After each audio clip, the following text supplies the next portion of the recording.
forward.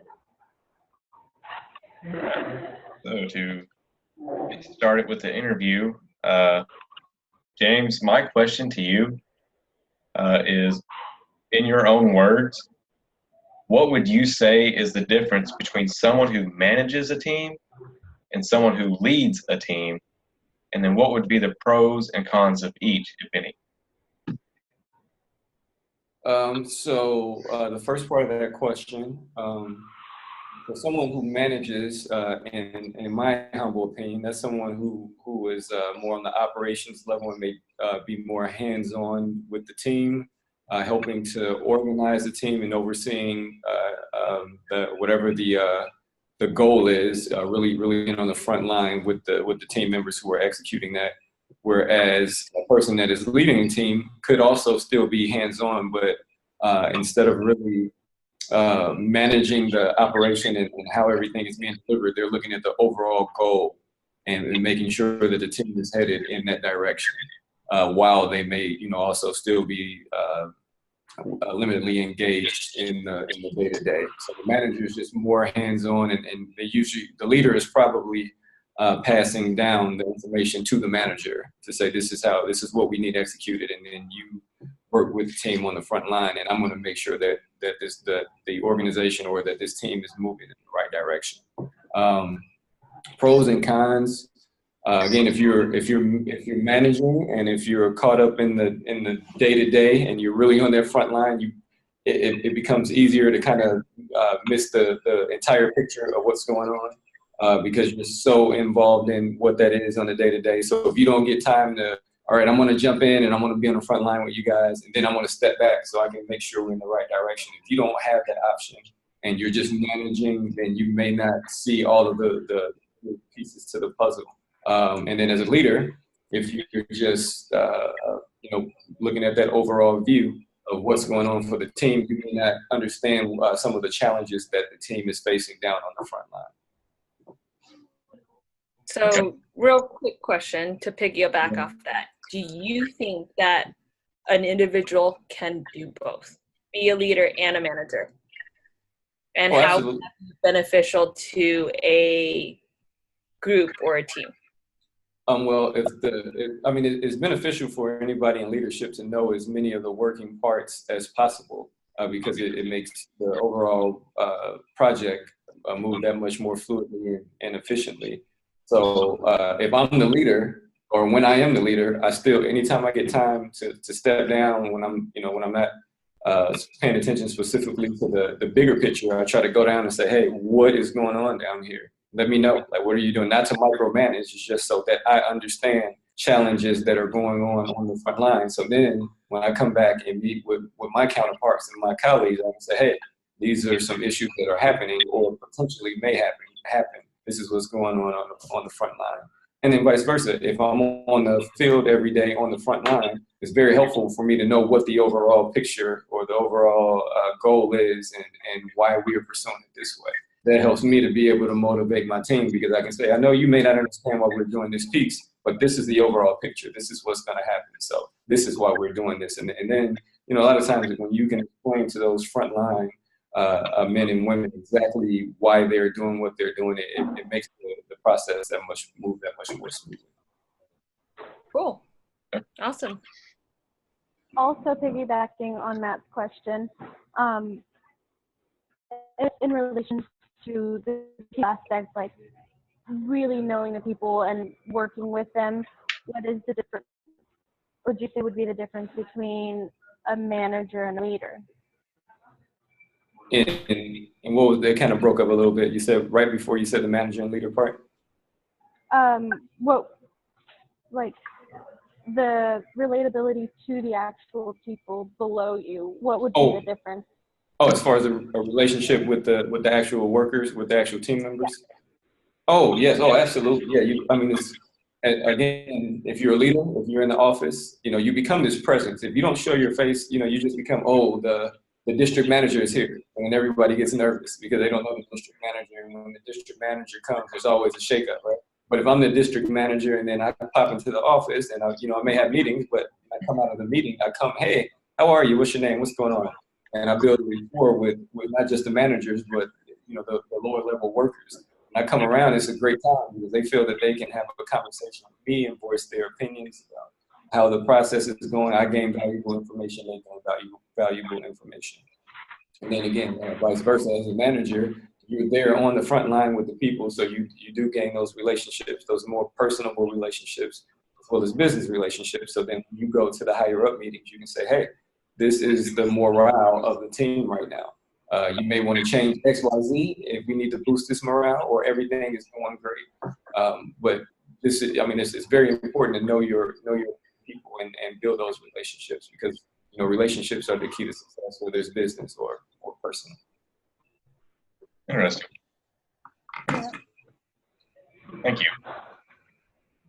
Problem. Who's up next?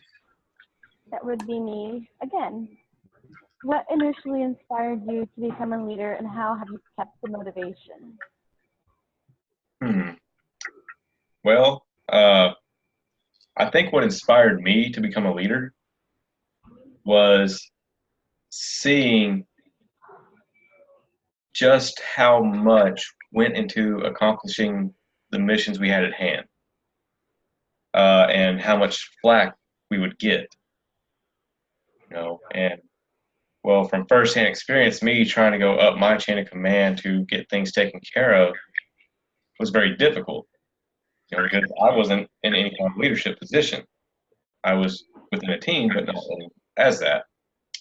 So since then, I always worked real hard, and I kept putting everything I could into the military career, and eventually I made it to a team leader, and to it now I'm a squad leader. I have been in positions where I have been a platoon sergeant, which that's a position above me right now, but I have been put there because of my drive and determination and how I do things. It's kind of going off of James, the answer you've given me, in a way to kind of answer that question myself. A leader, at least the way we perceive it, a leader is someone who's there with their team. They're not standing back. They're not just the overhead. They are with their team in the fight. Whereas a manager or supervisor is just barking orders. Okay. The way I keep this motivation, or how I keep it, is I see how I have influenced my soldiers below me, how they are growing and their minds are changing, the way they think, it's changing. They're growing leadership qualities, which is what I want. I train them to take my place. Instead of training somebody just to be better at what they currently do, I train them to take my place. I want them to be the future leaders. So, does that help answer your question, or? I think you made a very good point. Back to your initial question, I think leadership is all about promoting change, and you nailed that question on the head, because when you're a manager, you maintain the status quo, and as a leader, you promote change. So that was great. Thank you for your insights. Thank you. Yeah, good stuff. All right. The eating again, back to back. Alrighty, next question. Can you define what being in a position of leadership means to you, and what values and habits you find most respectable in a leader? I really like that question. I think that first part of the question you kind of touched on already. Right. So I guess it's more so, what are the values? And well, to kind of go into it, I guess, a little bit, there's more that can go with defining being in a position of leadership, because it's more than just what I said. It's also, looking at how you handle things. You can't be a leader by just being out there on the front line, and leading the fight with your troops. You still have to be able to take care of all the other responsibilities that go with that position, which is they have issues, they come to me, and I handle them. If they're not getting paid right, I'm taking the fight up, to make sure they're getting paid the way they should be getting paid. If insurance is messing up, same thing.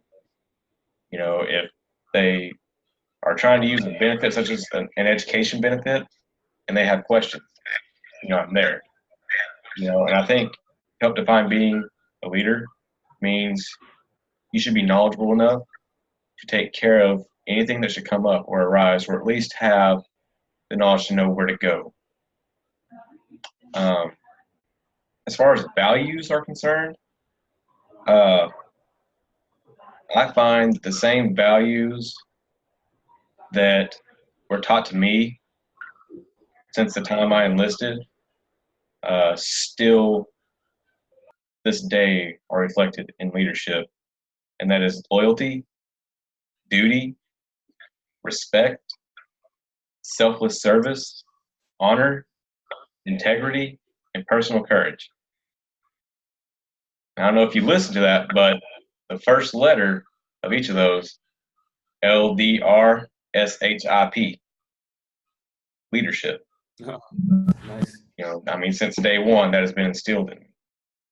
Nice. 7 core values.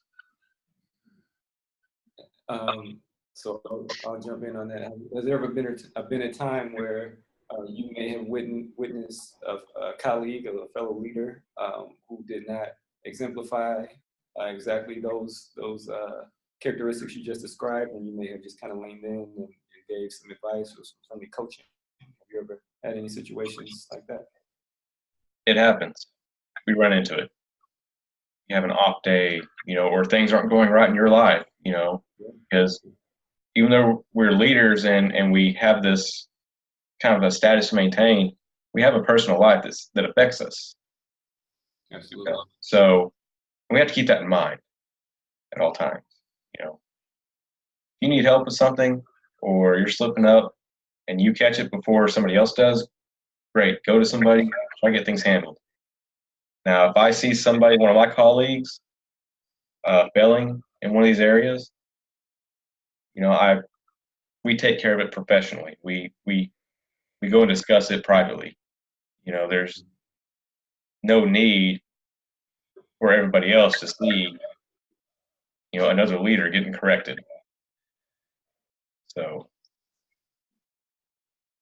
Good stuff. Anybody else need to chime in on that one? Everybody pretty good? No, I think that was another well-worded answer. Yeah. Very good. All right. So moving on, the next little subcategory of little questions is on leadership challenges. Yes. So in the first one, in a leadership position, tell me about a time when you had to do something you didn't agree with. What were the challenges and how did you handle it? Oh boy. I know I didn't make it easy. I'm sorry.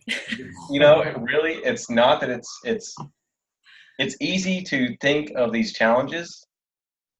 What's not easy is phrasing them. Okay. Because there's a lot of them, and some of them are really, really bad that no one should ever know about. Some of them aren't so bad, but trying to pick that right one to get the right point across. I think probably one of the hardest things I've ever had to do was as a troop commander overseas, I had to expose my driver and myself to toxic fumes. And there was nothing I could do to prevent it, because it literally came down to it's us or it's everybody else. We cannot have this going to somewhere else and possibly getting used against us. What had happened was during a convoy, we were transporting a bunch of different chemicals. One of the chemicals, one of the trucks had a bunch of acid, and not just little acid, not really do nothing, give you a little skin irritation. I mean, it had bust open. One of the barrels had bust open, and it was eating through the trailer, eating through the chains. Oh wow! Through the pavement when it dripped on the pavement. And I don't know if you've ever been around any of this stuff. I hope you haven't, because it's terrible. You cannot breathe for anything.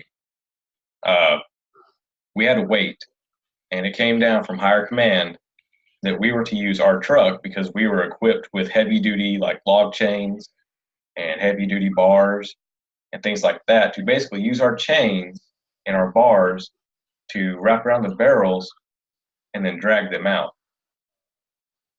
into the desert and then shoot them full of holes. And we get protective masks, but there's some things they don't protect against, and that's one of them. So, it's one of those things. I did not agree with that at all. I think they should have just let it eat through the trailer and have just ate the cost of the trailer. Said now it's one of those things that you kind of have to deal with that forever. When you run into challenges, you really got to take them seriously and try to make the best decision, because it's something you have to live with. Don't take any kind of challenge, any choice in a challenge lightly, because you never know how it can affect you later on. So, excellent point. You're up. Is there any more to that question? Let's see here. I think you covered it. Hope it doesn't get everybody all gloomy or anything. No. Okay. Okay. I'm just glad you're okay. Oh yeah. Right. It was about. I think after all that happened, I had some time, probably about 6-7 months. I had an inhaler, and he was mostly fine. As the leader, I kept him in the driver's seat of the truck, and then I handled everything on the ground. So he was pretty much okay. Very noble. Yeah.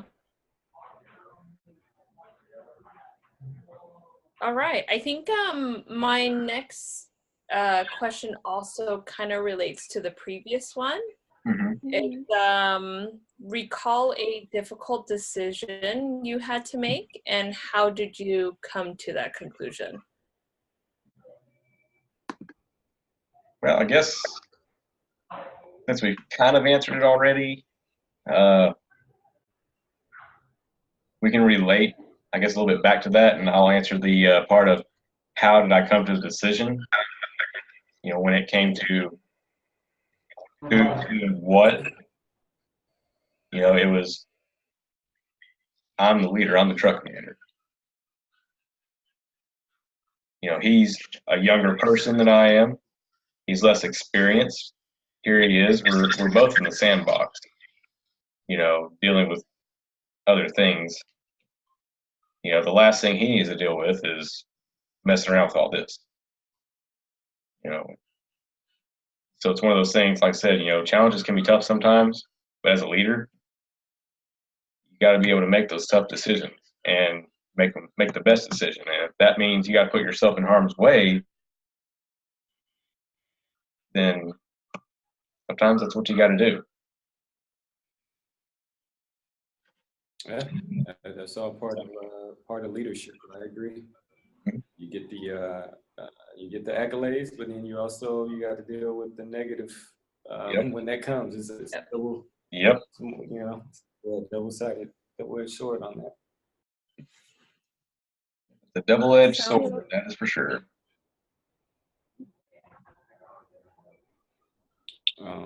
Yeah, I think you. Belinda, you got any follow-up, or anybody, Allie, or any you, Eden? Everybody good? I think that's it for me for now. All right. Who's up next? Back to me. Oh, we should have known. Life of the party here speaking, and my question is, After reading the article, Why It's Hard for Leaders to Work Together, what are your personal opinions on this subject and why? Well, as far as why it's hard for leaders to work together, I don't think that it's necessarily all that hard or difficult, uh, because I mean I work with leaders all the time. We collaborate. When we're doing a maneuver that requires us to collaborate and work together, we click. This is my area of expertise. This is what I handle. This person's area of expertise, and this is what they handle. Everybody's gonna have a style of leadership. And we got to be able to recognize that style that they use and respect it. Because remember, respect is one of those core values as a leader. So respect theirs. Now, if you see something that's going wrong, yeah, say something, do something. Don't let something bad happen. But as far as being difficult to work with other leaders, no, I don't agree with that at all.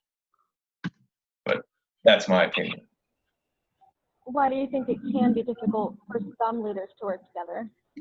I think it can be difficult for some leaders to work together because they don't actually hold any kind of core values of leadership. If they did, then it wouldn't be so hard. They can say one thing, but their actions speak another.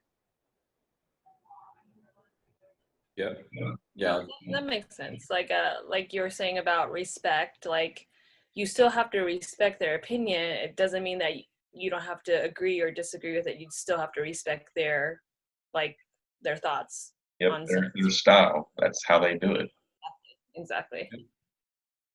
Yeah, I think the biggest challenge is if a leader has an ego that's too big and wants to just dictate and take over everything. That's normally when you have a challenge. But if you have a mutual respect between the leaders, then it's usually fine. Yeah. Exactly.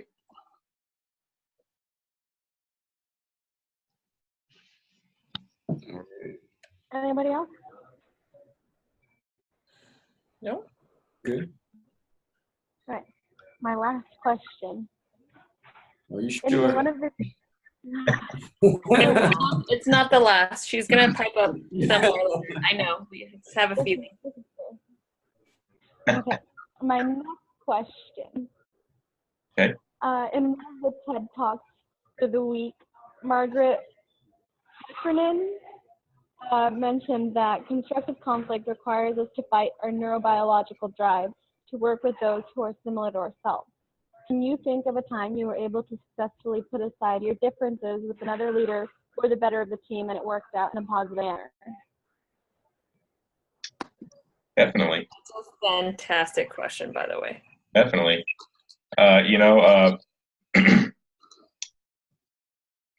It's hard to say that I've never ran into that problem because I have. And I've had to set aside my differences before because yes, I have ran into someone in a leadership position who was like a complete 180. I did not agree with anything that he did. I didn't like anything he had to say, but that was him. And in order for things to progress, we had to work together. It was one of those processes where said, hey, let's go grab a bite to eat and have a chat. And we sat there, we ate, and we talked. I got to know a little bit more about each other. I said, hey, look, this is how I handle things. I don't know how you handle things. He would tell me how he did things, and I'd say, I don't really agree with this, but I'll respect this. And it was vice versa. And we just kind of came together and we solved our differences, in order to not have any kind of, I don't know, harsh feelings towards each other about how we do things or if something went wrong, because we kind of knew it beforehand, before going ahead with anything, we knew more about each other and how we did things. So it was a lot easier to set aside differences. That kind of answer your question, or? Yeah, no, that's good.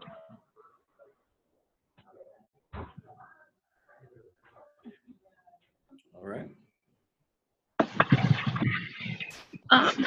In a leader position, have you ever experienced conflict with other leaders? If so, how did you resolve the conflict? Yes, I have. I have definitely had conflicts with leaders. I mean, it happens.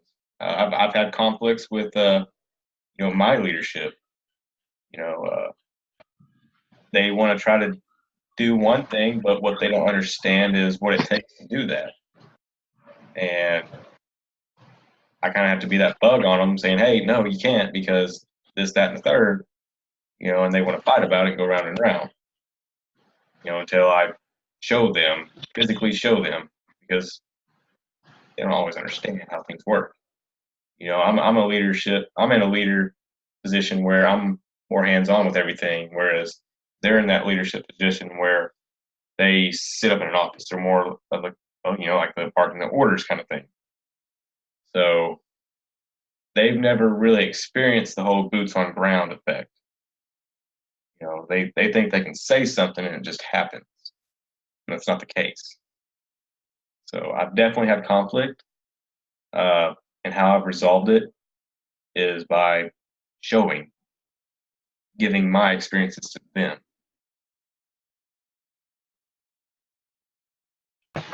Conflict is kind of inevitable, so I think that's like one of the best ways to resolve it, I guess. Yeah. I mean, a lot of times conflict can occur because of a misinterpretation in communication.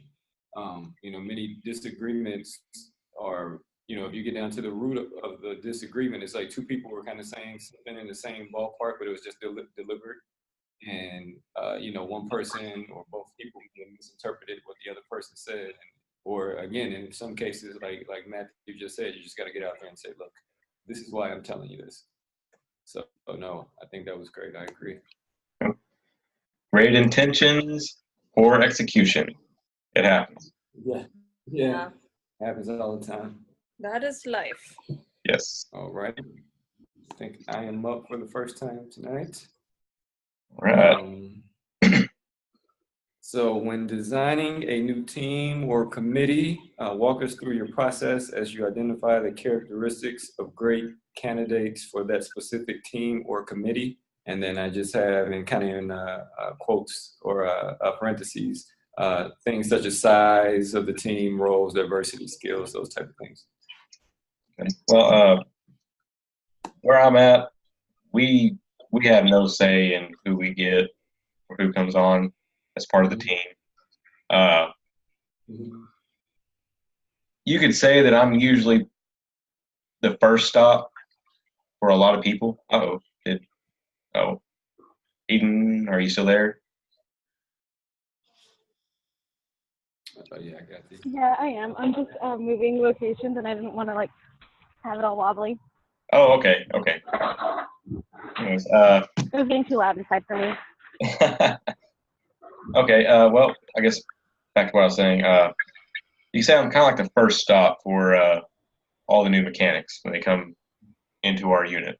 I try to take them in, find out more about them, get some information, background on them. But other than that, I don't really have much of a say as far as what squad they're going to end up in. If they end up in mine, great. If not, then it's up to that next squad leader to determine anything else about them. Not saying that I don't, because I always like to know everybody that I'm going to be working along with. But that's kind of how that works. Now, I mean, I can answer this in a sense of how I identify those that I think are ready to be promoted, that next rank. Nice. And what I look for is I want to see if they're grasping what I'm teaching them, and these leadership qualities are starting to emerge. Are they taking charge when they're working together? Are they stepping up to take charge? Are they proving themselves, basically. That's what I'm getting at. You know, hey, look, you've been listening great. You definitely had the skills as a mechanic, you know, and now you're using those skills and putting them in a more of a leadership stance to teach, you know, you're guiding the work along. So once I see that, that's when I'm more apt to get these people to go to the schools they need to go to in order to get that promotion they are working for. Cool. Sounds. Yeah, I think it's good. It's been to make it relative. Good stuff. So just real quick on that, since I lead my department in sales and service, I facilitate all the group interviews and the candidates. So first of all, I set priorities, like what do we need? What do we need? And then after that, I can go search for it. So experience and skill set is one that I look on people's applications. If they speak multiple languages, and then during the interview process, do they have a personality that will mesh well with my current staff and my current team?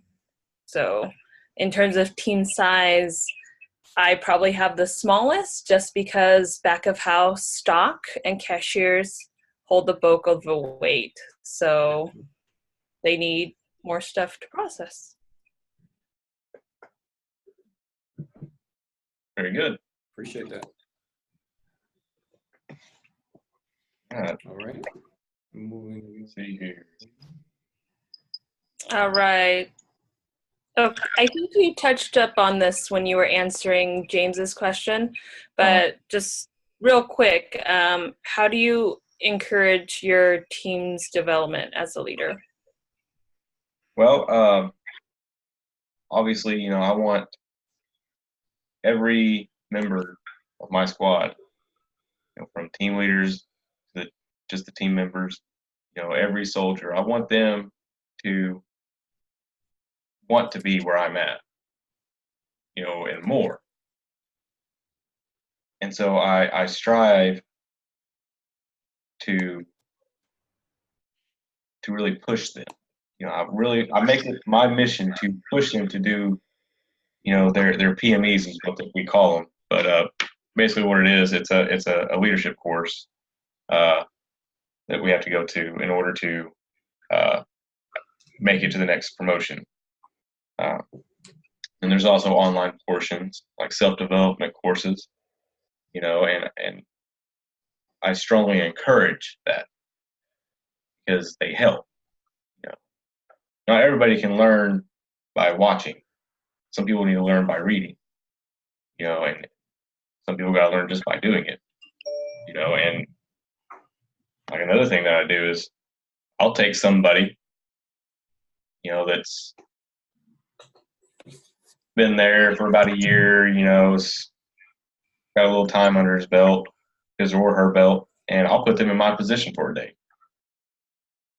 and just kind of follow along with them. And then, you know, if they run into situations where they don't know what to do, I'm right there.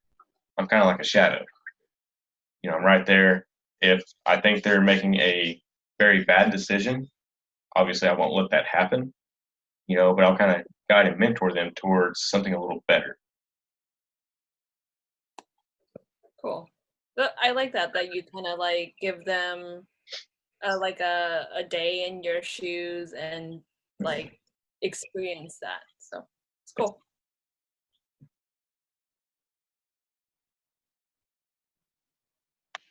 All right. I guess this is my last question. It's definitely gonna be very thought-provoking. What kind of strategies or techniques would you use to grow a team member if he or she exhibits low skill and low will? Second part, how would these strategies or techniques change if the team member exhibits low skill but high will? So. Okay. Well, I'm actually doing this right now. We have an individual who's low skill, low will, doesn't have much drive. They've really lost that motivation they had when they enlisted. What I like to do is connect with other leaders from different units that do different jobs and try to get them to see some other parts. Like we do maintenance, we're a bunch of mechanics. That's not all there is to the Army. You got we call them gun bunnies, the people that are out there on the tanks, multiple rocket launching systems, things like that. I say, why don't you go see what some of these other people do? And usually once they go there for a drill, then come back, that drive, that spark is usually back. And then we got those some, though, that really they get driven more by doing the work that they signed up to do, but they haven't quite reached a point yet to where I can just let them loose. They're still kind of under the wing a little bit. So what I usually do in that, and this is also for the low skill and high will, is I rotate them out because we have our company maintenance station in one area at a shop. Then we have a field maintenance, and they get to ride around their truck and go out and fix different things that are broken down from other companies and other units. And that's a great way to get experience. And I'll send them out doing things like that for, I don't know, a weekend or something. And that right there, I mean, they're learning so much about their job, and not just what we have, but in what's out there on the entire base. It helps them see a lot more. So it opens their eyes for those that are low skill, low will, plus they get some time on doing things and building on their experience. And then those that have high will but low skill, again, they're building on the experience.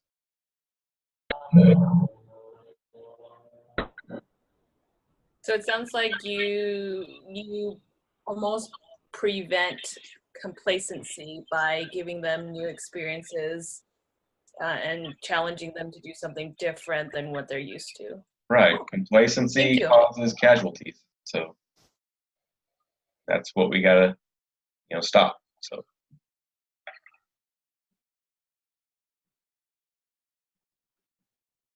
All right.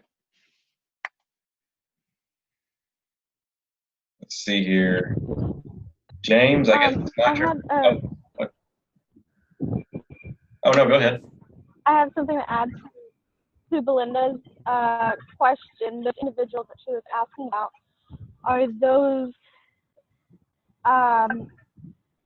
would you do the shadowing thing with them, where you let them practice and you would be their shadow to help those with low skill but high motivation, like improve those skills, or those with low motivation and low skill to hopefully entice them into giving more?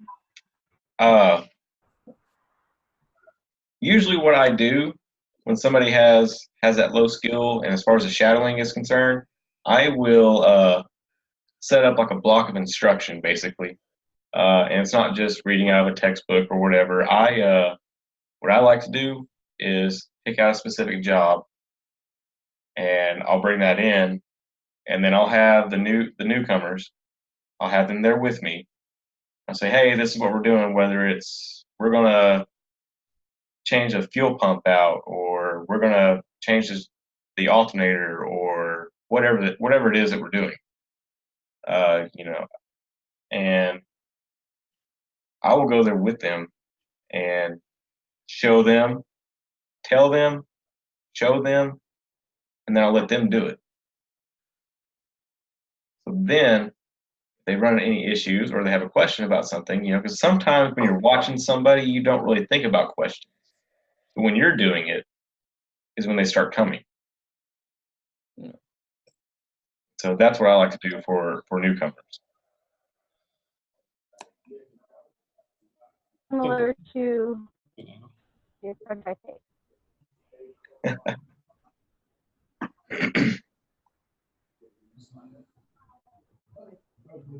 All right. And James, you're on to you now. As a leader, how do you influence positive motivation within your team when dealing with internal conflict, and then when you have to deal with outside forces that are out of your control? Yeah, no. So actually, the initial move I make is kind of the same for both. It's just to remind the members of that team that we are a team. That's the first step. If you don't want to be on the team, I mean, you know, if you're in a situation, if we're in a situation like I'm in now, for a business situation, if you don't like it, you have the freedom to leave. You don't have to be on this team. But as long as you're choosing to be on this team, we are a team. So we're going to have to work together. Again, there are going to be challenges. There's going to be issues. There's going to be disagreements. So something I said earlier, the first thing I do is get the parties involved. We have to sit down and we try to figure out, is this just a communication issue, which many times it is. It's just a communication issue. If that's the case, we can resolve it quickly. If it's something that's a little bit more, where there's more emotion, you know, tied into it, you know, we have to hash it out. And again, it's still gonna be hashed out by having dialogue. And what I usually do is just sit down. I kind of gather what I get from both parties, and then I regurgitate it back to them in a facet where they both understand where the other person is coming from. And then again, we circle back around. We are a team. We have to work together. So, you know, we may have this challenge, but let's work through this challenge so that our team can go back to clicking on all cylinders and working fluidly and efficiently. And if it's above my head and it comes down, it's kind of the same thing. Hey, I don't agree with this. You don't agree with this, but we're all on this team together. So let's work through this as amicably as possible, efficiently as possible. Let's make our team shine and deliver this, even though, you know, we may not feel everybody's not all in on it, but we're still a team, and how we deliver this is going to reflect how we are as a unit. So the best thing that we can do is figure out, you know, whatever the conflict is, let's hash it out. And as you and I, Matthew, have spoken about many times, on the lowest level possible, so that it does not escalate to individuals higher up the chain. Let's work it out here, keep the team issues inside of the team, work it out, and just understand that we are a team. And, you know, we're not always going to agree. I mean, that's just part of life. You know, you're not going to agree with your spouse. You're not going to agree with your business partners. I mean, whatever situation may be, but we are the team. And as long as we're going to be on this team, let's work through this and figure out a resolution, so that if it's something as simple as communication, let's just figure out a more effective way to communicate. Right. Cool. Anybody have anything to add? Good. No, I think you work through the resolution part of it. Okay. All right. That was very good. So on to the next question. Having experience as a leader, if you were to be put on a new team, how would you feel is the best way that they could welcome you in order to start building cohesion and trust immediately?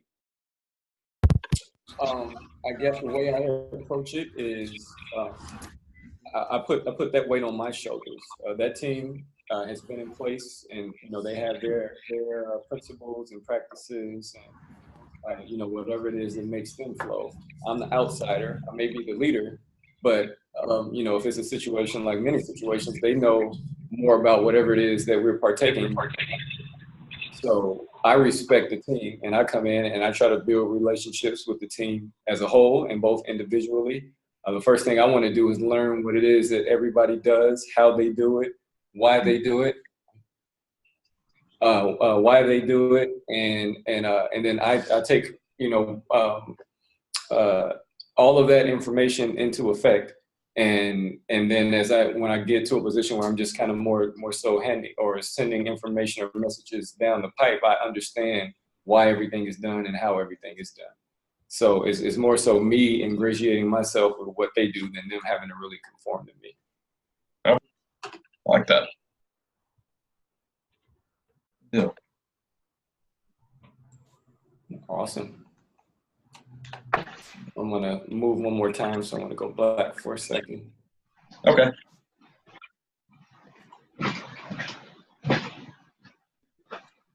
I believe it's me. Yes. All right. In most cases, leaders evaluate the team and the team members, but do you allow the team to do the same, or why not? I do. I do allow them to evaluate, not just them like evaluating me and my leadership, but I want them to evaluate each other as well. And I say that because everybody has their own point of view, and everybody looks at things differently. I mean, I think we can all agree to this. We're never going to look at one thing the same. When doing that, I can try to take in as much as possible. Sorry about that. Yeah, no, virtual meeting on us. And then try to promote or move the team forward as best as I possibly can. It's just one of those things. I'm getting the most information that I can possibly get by having evaluation go more than just one way.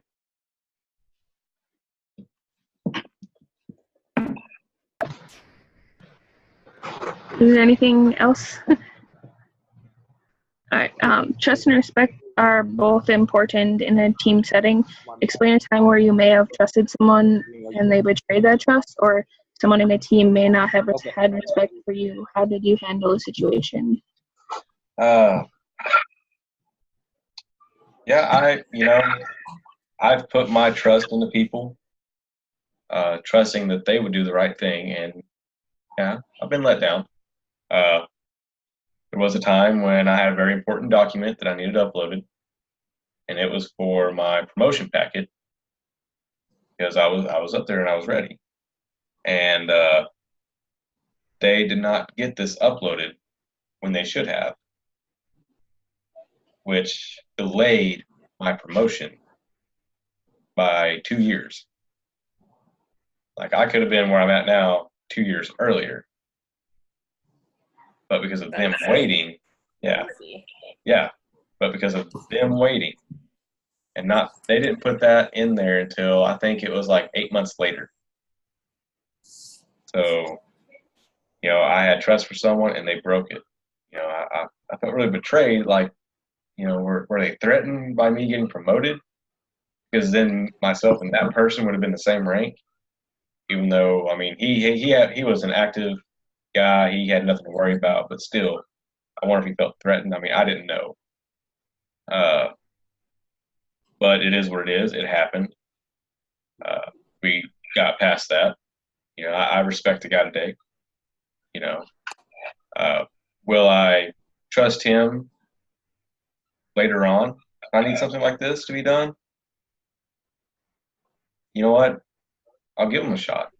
I'll give him a chance to regain that. It's one of those things, fool me once, shame on me. Fool me twice, shame on you. So there is that. And then, yeah, I've had times where people in my team don't respect me. They come in there and they see me, as being some young buck, not having much experience. When they've been in longer than me, problem is they never put forth the effort. So, kind of their fault that I rose above them. They didn't put forth the effort. But through my leadership style and the way that I do things, I gain that respect. I earn that respect from them.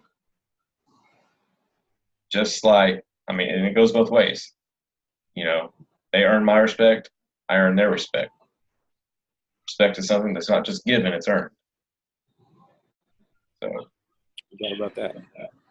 Well, I definitely agree with that. How respect is definitely earned.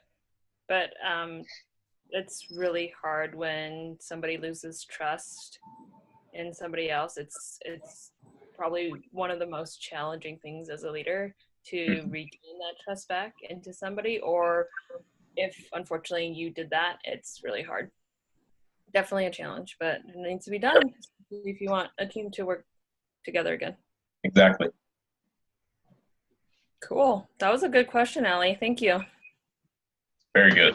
Thanks.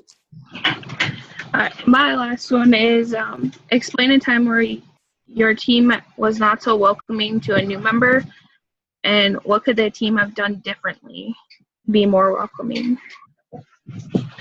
Well, let's see. We had a time where a new member of the team, he came in as a hotshot, thought he knew it all, and it was because he had, his cousin was in there. In fact, they were both in the same unit. They were both under my command. So because of that, he thought he knew it all. He thought he knew how to act. And as soon as he started trying to show off a little bit, the rest of the team kind of put him in his place. In a way, it's good because, with what he was doing, he wasn't going to, impress anybody. In fact, it would have done more harm. But flip of the coin, when they did that, the first impression he got of the team wasn't all that great either. So it took more work in order for the team to accept him, for him to accept the team. So you really got to look at, when you have a new member coming on, first impressions are everything. And neither side thought about that. So I think if in the future, if they had to do something like this again, they really need to think about first impressions, how they can affect somebody later on. Today, this guy, he's not really a new member anymore, and he's made leaps and bounds. He is doing great. So that's fantastic.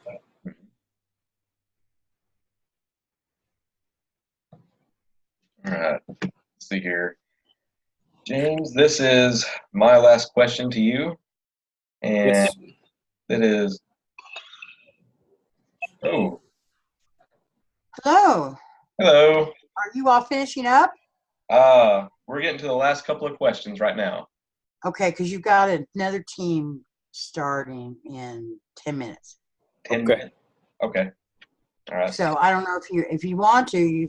Didn't one of you say that you had a membership now? No. Well, it wouldn't matter because you could do. What you might want to do is go ahead and finish up this one question, and then open up another meeting and finish. That way you won't rush. Okay. Okay. And then I'll come back in about 10 minutes. Okay. Okay. How'd it go? Is it going okay? Yeah. I see people's faces there that are different than usual. So that's good. Yes. All right. I'll see you back. Bye-bye. Thank you. Okay. Exit. How do I exit? Let's see. Yes. Here we go. So what size of team do you usually lead? And do you find it to be right for the job, or should it be bigger or smaller, and why? So for that question, my team sizes vary. Business-wise, I work outside of my organization. I work with a lot of other leaders in various organizations. It kind of, again, it varies. So my personal team, I have a group of entrepreneurs that we all collectively come together and work together on projects. And that team is about 12 to 15 people, but it's a very diverse group because everybody specializes in something different. So that works out perfectly. And we expand the team only when we find that we are lacking a skill set or even we may need someone that can shake up the thought process and add some more creativity so that we can continue to be innovative. I am, in other situations, I'm a part of organizations where there's a collective group of leaders, maybe around 20 plus, 20 to 30. And being in some of those meetings, I've seen that there are too many members because there's a lot of conformity. And as they've mentioned in the text, there's only, out of those 25, 30 people, maybe like 10 to 12 people actually voice opinions. And so, in that situation, I'm still a leader, but I'm just representing my organization amongst other organizations. So through the various sizes of teams that I do work with, I do think that it's optimal to have 10 or less. I think that is a great number that the text did put out there, because, when you get larger than that, and that's what a lot of other leaders being at the table. I mean, if there's a leader and then subordinates, and you have, maybe more so like you have a squadron or a battalion? I don't want to. A squad. What's the name?